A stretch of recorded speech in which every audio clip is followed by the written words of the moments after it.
അനീഫ്കയുടെ പിന്നെ ഒരു പ്രത്യേകത എന്താ വെച്ചാൽ പണ്ട് ഇപ്പം ഞാനൊക്കെ സിനിമയിൽ വരുന്നതിന് മുമ്പ് ട്രിവാൻഡ്രം ബെൽറ്റ് കൊച്ചി ബെൽറ്റ് എന്നൊരു സംഭവം ഉണ്ടായി. ഈ മമ്മൂക്ക ജോഷി സാറ് ഡെന്നീസ് ജോസഫ് അങ്ങനെ അവിടെ പ്രിയൻ സാറ് ലാലേട്ടൻ എന്നൊക്കെ പറയുന്ന പോലെ നമ്മളൊക്കെ കേട്ടിട്ടുണ്ട്. കേട്ടിട്ടില്ലേ? പിന്നെ അപ്പോൾ അത് ഭയങ്കര വളരെ ആരോഗ്യകരമായിട്ടുള്ള മത്സരമായിരുന്നു. അല്ലാണ്ട് വേറെ രീതിയിൽ ഈ രണ്ട് ബെൽറ്റിലും ഉള്ള ഒരേ ഒരു നടൻ അനീഫ്കായിരുന്നു. അനീഫ്ക അവരുടെ പടത്തിലുണ്ടാവും, ഈ പടത്തിലുണ്ടാവും. അനീഫ്ക ഞങ്ങളൊക്കെ ഇട്ട് റാഫിക്ക് ഞാൻ സിദ്ദീഖണ്ണനൊക്കെ ഇട്ട് വളരെ വർഷത്തെ ബന്ധമുണ്ട്. പക്ഷെ ഒരിക്കൽ പോലും ഏതാണ് അടുത്ത പടം നമ്മൾക്ക് ക്യാരക്ടർ എല്ലാം ഉണ്ടോ എന്ന് ആരോടും ചോദിക്കില്ല. ഒരിക്കലും തമാശക്ക് പോലും പറയില്ല. വിളിച്ചാൽ സന്തോഷം, വിളിച്ചില്ലെങ്കിൽ ഒരു കുഴപ്പമില്ല. അപ്പം ഒരുപാട് ആളുകളുണ്ട് തമാശക്കെങ്കിലും വിളിച്ചിട്ട് നമുക്ക് അടുത്തതിൽ ഉടനെ കുറേ ആയല്ലോ, അങ്ങനത്തെ ഒരു സംഭവമേ ഇല്ല. പുള്ളിക്ക് വരും, എവിടെ പുള്ളിക്ക് വിളി വരും, വിളി വന്ന പുള്ളി പോയിരിക്കും.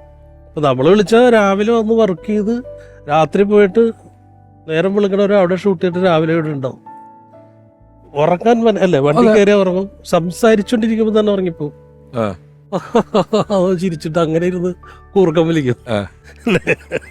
ഇത്ര വ്യത്യാസം നിങ്ങൾ തമ്മിലുണ്ടെങ്കിലും ഉണ്ടായതുകൊണ്ട് ഒരു ഈ ചേട്ടൻ എന്ന് പറയുമ്പോൾ പല സന്ദർഭങ്ങളിലും ഒരു അച്ഛന്റെ സ്ഥാനം കൊണ്ട് എടുക്കുമല്ലോ. പല മൂത്ത ചേട്ടന്മാരും നമ്മൾ സ്ട്രിക്റ്റ് ആയിട്ട് വീട്ടിലെ മൊത്തം കാര്യങ്ങളിൽ ഇടപെടുക, നോക്കുക. കാരണം വീട്ടിലെ പ്രശ്നങ്ങൾ തീർക്കാനായിട്ട് എന്നെ ഏൽപ്പിക്കുള്ളൂ, പുള്ളി ഏൽക്കില്ല.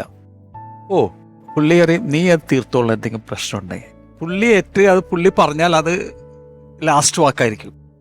അപ്പം അത് പാടില്ല, നീ സംസാരിച്ചിട്ട് അത് തീർത്തോളണമെന്ന് പറയും. എന്തെങ്കിലും ഇഷ്യൂ ഉണ്ടായാൽ തന്നെ ചെറിയ സാധാരണ വീട്ടുകാര്യങ്ങളിലുള്ള ഡിസിഷൻ മേക്കിങ്ങില് അപ്പൊ എന്നെ അത് ഏൽപ്പിക്കാറ്. അതുപോലെ ഞങ്ങൾ ഡെയിലി ഫോണിൽ സംസാരിച്ചിരിക്കും, ഒരു ദിവസം പോലും സംസാരിക്കാണ്ടിരിക്കില്ല. വയ്യ. അപ്പോൾ ഈ അനീഫ്ക ഒരു ദിവസം എന്നെ വിളിച്ചിട്ട് ഫോണിൽ സംസാരിച്ചിട്ടിരിക്കുക. അപ്പോൾ ഹരികൃഷ്ണൻസിൽ ഞാൻ അഭിനയിക്കേണ്ടെന്ന് പറഞ്ഞു. ഞാനെന്താ അസിസ്റ്റന്റ് ഡയറക്ടറാണ്. അപ്പോൾ ഞാൻ ചോദിച്ചു ഏതാ റോള്? ജൂഹി ചൗളയുടെ മുറച്ചിറക്കുന്നത് ശരിയാ. പുള്ളി തന്നെ അത് ആസ്വദിക്കുക. പുള്ളി ആ പടത്തിൽ ജൂഹി ചൗളയുടെ മുറച്ചിറക്കുന്നത് കുഞ്ഞിക്കുട്ടൻ മറ്റോ ആണ് കഥാപാത്രത്തിന്റെ പേര്. ഇൻട്രസ്റ്റിംഗ് സാധനം ഇരുന്നത്. വില്ലനാണെന്ന് തോന്നിപ്പിക്കുന്ന രീതിയിലൊക്കെ. പിന്നെ വേഷപ്പകർച്ച ഉണ്ടല്ലോ, ചില തൊപ്പിയൊക്കെ ഇട്ട് നല്ല എല്ലാ കഥാപാത്രങ്ങള് എന്തെങ്കിലും മേക്കപ്പിൽ ചേഞ്ച് വരുത്തും. എന്തെങ്കിലും ഈ സാധനമോ എന്തെങ്കിലുമൊക്കെ ആയിട്ട് പുള്ളി മേക്കപ്പിൽ ചേഞ്ച് വരുത്തും. അല്ല, ഈ നമ്മുടെ കാക്കക്കൂയിലെ ആ താക്കോൽ അവിടെ ഇരുന്നോട്ടെ എന്നൊക്കെ പറയുന്ന അതെന്തൊരു ഗംഭീരനുണ്ടല്ലോ. അതിൽ ഈ ഓപ്പോസിറ്റ് ജഗദീഷ് ചേട്ടൻ പെർഫോം ചെയ്യുമ്പോഴാണെങ്കിലും ഇതിന് റിയാക്ഷൻ ഭയങ്കരമായിട്ട്, അതായത് ഇടയിൽ ഏതോ ഒരു പോയിന്റിൽ ഇത് കേറി ഒത്തു എന്ന് തോന്നുമ്പം അതവിടെ ഫിക്സ് ചെയ്യുന്നുണ്ട് പുള്ളി.